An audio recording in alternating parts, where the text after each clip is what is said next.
Le président Alassane Ouattara, en nommant un ministre de la Solidarité, a pensé à ses frères et sœurs vivant dans l'indigence en Côte d'Ivoire. Après les communes d'Abobo et de Yopougon dans les districts d'Abidjan, en février dernier, la ministre Belmonde Dogo et son équipe ont fait un tour du côté de la région du Haut-Sassandra le 7 avril 2023. C'était plus d'un millier de ménages qu'elle a visités dans les localités d'Issia, Gagnoa, des Vavois et des Zoukougoué qui ont reçu l'assistance du gouvernement.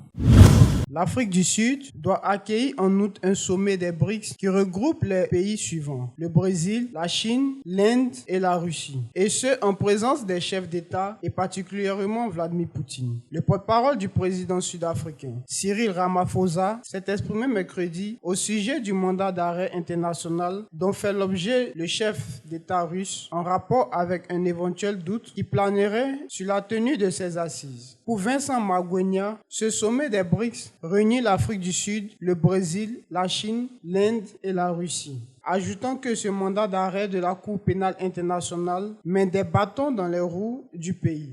L'Afrique du Sud entretient des liens étroits avec la Russie. Or, la Cour pénale internationale a émis en mars un mandat d'arrêt contre Vladimir Poutine pour le crime de guerre de déportation d'enfants ukrainiens dans le cadre de l'offensive de Moscou contre l'Ukraine. L'Afrique du Sud, étant membre de la CPI, elle est théoriquement censée arrêter le président russe à son arrivée dans le pays.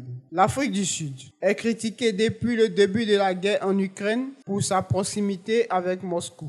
Pretoria affirme respecter une position neutre et refuse de se joindre aux appels occidentaux à condamner la Russie, expliquant vouloir favoriser le dialogue.